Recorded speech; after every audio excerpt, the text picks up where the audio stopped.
window. Look at this. One touch is very unhappy with me. Why is that? Italiano. From this angle, it's so dumb. Wait. Look, this is so... Look how much is left on the window. What's up, Habibis? Welcome to a sunny winter day in the desert. Beautiful day for a drive in a Automobilia Bellissima. The Revuelto, the new V12 Lambo. With hybrid system. Hybrid, 3 motors, 2 in the front, 1 in the back. The 2 in the front replace the front drive system, which is, hear me out, good. Of course it's good. It is good. And then you have the 6.5-liter V12 in the back with another electric motor in the new dual clutch gearbox, filling torque, filling in between shifts, filling in at that low end. Right, but by getting rid of the front axle and all that stuff, we now have a frunk and we have a much roomier, technically, cabin than the Aventador. It is objectively roomier. It's still a Lambo. It's still tight. But if we got back in an Aventador now, we would understand where we've come. Right. This is by Lambo sports car standards, this is an incredibly comfortable minivan, car. absolutely. It is also 1,001 horsepower and 1,044 combined pound-feet of torque.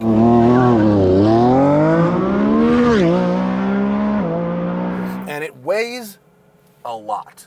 It is 4,300 and change pounds. But with that kind of power, 0 to 60 in 2.2, quarter mile, 9.7 at 148 miles an hour. And the V12 has more horsepower than the outgoing V12, and then you add 250-ish horsepower from the electric motors. Exactly. 1,000. Yeah, so it has a small battery, and you can drive on EV. So I can either press EV again, maybe I hold EV. It just fired the engine, so maybe it doesn't want to go back to EV. Maybe the battery's depleted already. Doesn't want to go back to EV. But you've got about 5 miles. Oh yeah, here's our nice little gauge. It says 4 miles of electric range. Yeah. That's 80%. You don't have a lot of electric range. That's not the point. The point is twofold. One, you get out of your driveway without waking the wife, without waking the kids, without waking the dog, right? Creep mode. The flip side of that is you get to cold start a V12 in front of someone else's home. Maybe someone you don't like. Right, your least favorite neighbor. Right. Hey, that guy Jake, he sucks. He puts his dirty ass truck in the driveway in front of my house all the time. Maybe I just fire a V12 cold at 5:30 a.m., which I may have done this morning on the way to this shoot. I mean, you can sneak through, like London, for example, EV, and as soon as you get outside the boundary, you can hit the button and alert all the people that passed that law that you indeed have a V12. Correct. We'll talk about the rest while driving, but I will first turn the V12 on by putting it into Strada mode. I'll then use this top knob to go into Sport mode. I've got the 4 dials, sort of like the GT3 RS, right? Lambo's brought everything onto the steering wheel. So you've got powertrain, you've got your battery performance modes, you've got your standalone shocks, and then you've got your aero all down here, and you can all reach it all. I don't love that system, but it's the one we've got. Let's drive. Manual mode. New dual clutch gearbox mounted behind the engine rather than in front of it. Also gives you more room. Why am I not going? Because I'll press this mode, I'll put into Corsa, and then I will press the little flag, thrust mode, and go. Whoa, oh my God. Force. Oh.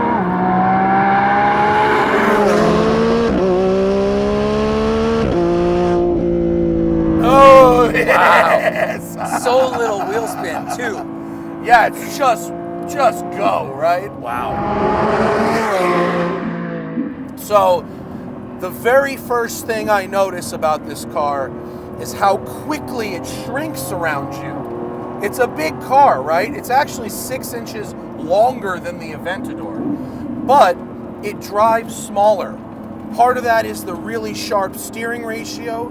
Part of that is the rear steer, which really helps with the agility.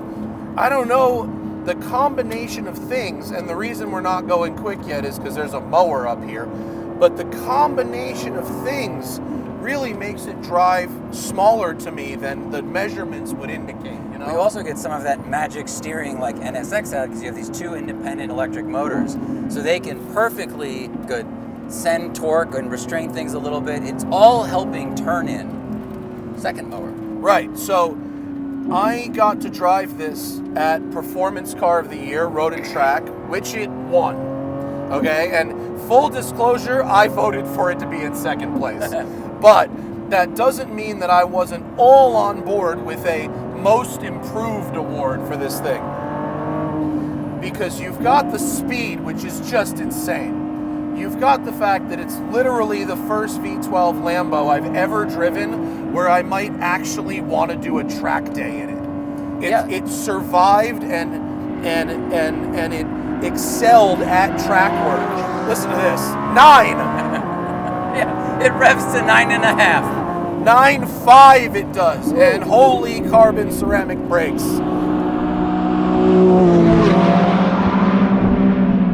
The stability is incredible. It's so planted and composed, and it feels exactly like it's connected to my brain in a way that I really, really love and have not felt from a Lambo before. Man, you put up numbers in this thing. Big numbers. Yeah, you think it's kilometers. It's not. Woo! It sounds awesome, of course. The new gearbox is so smooth in the city. You can cruise around in auto, and I've done it. It's beautifully paired with those hybrid motors. And then up here, when we're in Corsa, it shifts faster. It does a nice kick. It responds how you want it to respond. And then the E-motors and a V12 power band are really paired nicely together. They hand off control to each other very, very smooth and seamlessly. And they can use that magic torque vectoring at the front. You'll see if you go to the Road and Track video, I was able to slide this on the track, no problem. Yeah, probably not something we would have tried with the Aventador back in the day. No, I did try it. It sucked. But the fluidity here, the way that I can just visualize the road, output it through my hands, and the car has this very roller coaster-like flow to it. What they've done with the suspension is absolutely unreal. The ride on the freeway, the ride up here, it maintains that contact patch, but then it doesn't beat you up on the freeway. I did like 100 miles on the freeway yesterday to Irvine and back. It was fabulous. Well, yeah, I mean, the range of the adaptive dampers is really good. I think it's double wishbones all around. It is. So it keeps that the tire on the ground really perfectly through all of these little uneven roads. But then the breadth of the damper means it can be comfortable or it can firm up a lot. Which, are you in firm or hard? I'm soft in right soft. now? I leave it in soft all the time unless I'm on the track. We'll go to firm. Oh, nope, I was in firm because Corsa automatically does that. We're gonna go back. Now we're in soft. The power is so good. Crazy. It's so good, but it's so linear. Like the McLarens have that crazy delivery, that surge of boost where it wants to rip the tires off the ground. This doesn't have that. It's just that one shove that builds to redline. It's beautiful. Here we go. 9.5. Oh my God. Oh, I have my screen here so I can just I can see how many kilometers we've accrued. There's the air brake popping up when I stood on the brakes there. We're gonna go right around and have you drive back down the hill at this turnout. Woo! God, lateral grip is great. I love this car. This car is so awesome. I have not liked a V12 Lamborghini this much in a very, very, very Probably since long the time. Countach. And even the Countach is like objectively not good. Right. I like Lambos despite how not good they are. This one's like good, like really, actually good at car things. Mm-hmm. It's not just like It's not just exciting. Yeah. Yeah. It's so good. Okay, you drive. Passenger side stinks. Yeah. Passenger side's no good. Yo, you're supposed to have a petite lady friend with you in this car, not a big boy, because I don't fit so good over here. Yeah, but if an owner of this drives it to like Fashion Week and tries to pick up an actual fashion model, wow, there's not enough leg room or headroom or back room. Yeah, it's going to be great. The Roadster. That solves that problem. How great is the Roadster going to be? Lambo, let's just cut to the Roadster. All right. So you're in Corsa, but you're in hybrid. So if you want max discharge, you can turn this knob to performance. And then we get all now of the we're battery. now we're at max. So in hybrid mode, it wants you to go fast, but it also wants to maintain state of charge. Performance mode is like the qualifying mode. Mm-hmm. It will not care about what happens to the battery. It just max discharge. It'll probably deplete it quick because the battery seems to be small. So it will deplete it quick, but if you just let the vehicle idle in the paddock, it will replenish the battery in 12 minutes. Wow. Idling. That's quite a generator. If you drive slow laps of a track, it will replenish the battery in about 6 miles. So it's just like the Corvette. Yeah, manual. Okay. You're in manual. All right. It's just like the Corvette E-Ray. It's designed for fast charge and discharge, not for range. Oh, you want to launch? Of course I do. Of course you want to launch. Push the Hold button. brake. Yeah, there you go. Oh, wait. Temporarily unavailable. Oh. Or because you're in manual? Try it now. No? Maybe we don't have enough battery. Oh, I don't know. That's weird. All right. I don't know. Is what it is. We'll just go first gear.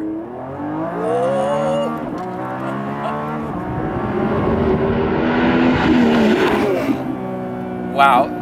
Naturally aspirated V12s are just the greatest engine in the world. Like, that is the perfect power band. Feels real fast in this seat. Sure does. Sure does. Now you're going to taste of your own medicine. But at the same time, over here, it's smooth. It's so smooth. And the ride is really good. Look, the last time I drove an Aventador, I remember not feeling comfortable driving it quickly. Yeah. And I know that they fixed some of like the weird understeer issues, but even with like the way they had the differentials set up, the natural ability and inability of mechanical differentials, it's limiting. It can only do so much unless you have like the R34, R35 system. Right. But now we have perfect control over the front wheels. We have great control over the rear wheels. And the result, as you said, is a car that feels like it weighs 3,000 pounds and is not nearly as big as this car is. This is ridiculous. I'll say this, if you drive it back to back with a 750, the 750 does feel smaller, lighter, and actually crazier. Well, that boost delivery is such an event. And in this, the event begins early, but it's very progressive and very pretty linear. Jeez, the brakes. Something just happened in my brain where the brain went, oh boy. Self-preservation. Inside, I had a real oh boy moment there. The downshifts now are much quicker. When I drove it earlier in sport, it kind of kicked forward upshifts and downshifts. Yeah. Corsa smooths that out a lot. But I am really, really impressed with how comfortable such speed can be. It's crazy, right? It really is. So, what's really amazing to me is how they've spread out that breadth of talent. And now it's even faster and even better up here, but it's also even smoother on the street. Right, so it's better everywhere, which I agree with what you said earlier. It makes it a really great car, because for a long time, the big Lambos were really fast in a straight line. Yeah. And they looked exciting, but the handling was just okay, and it was more of a one-note event. Yeah. And now this is like a proper super car because it's really super at everything. The fun game is, can I interrupt Matt's thoughts with terror? Yeah. That's the game I'm playing. Can. It's not like I'm not confident. It's like, oh, I am outside the bounds of something. Don't know what, Right, but that's escape velocity from, from the atmosphere. Wow, it is a phenomenal vehicle. I'm going to go back to sport just to calm down a little bit. I like the buttons on the steering wheel. I think once you get used to them, I'd rather have all of these Aero EV controls at hand than in a screen. So if I have to choose, and we've been switching back and forth a lot, I like them here. It's fine. So I don't disagree with you about the drive modes. Drive modes on steering wheel is good. Blinkers, headlights, and wipers on steering wheel, I could do without. Yeah, that's true. I can't believe I'm saying this, but McLaren has the best UI. Yeah. The tablet, the empty steering wheel, the buttons on the binnacle, nobody has beaten McLaren at that system yet. But if you had McLaren's like stocks, these giant shift paddles would get in the way. So I mean, these Lambo are likes humongous. fixed paddles, right? And McLaren likes moving paddles. You have to have the moving paddles. You have to pick. I would rather have moving paddles, especially with as good as transmissions are these days. Yeah, you can shift mid-corner now, so you still don't need, to the fixed paddle. Right. That was so you wouldn't shift mid-corner in the old gearboxes. Yeah. But I do understand. People like to know the paddle's always here. Yeah. It's so nuts. And then the brake pedal is, pretty stiff. Like we were talking on the podcast about how some cars have a really stiff pedal up top, some don't. This is like McLaren. It's firm, really firm, very firm, early in the stroke. But the brakes are pretty good. You don't really feel the 4,000 pounds until like right there. You go, ooh. McLaren would have already slowed down by then. The brakes held up.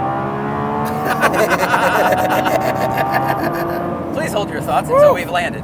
The brakes held up for the entire 100-degree track day at Thunder Hill. That's a good Which is very good. I mean, this is literally the first V12 Lambo ever that I would go, yeah, a track day is actually a good idea with this car. It's fun. It's fun. Yeah. It's fun to huck it around a track, which even the SVJ, the Aventador, the original one handled like crap.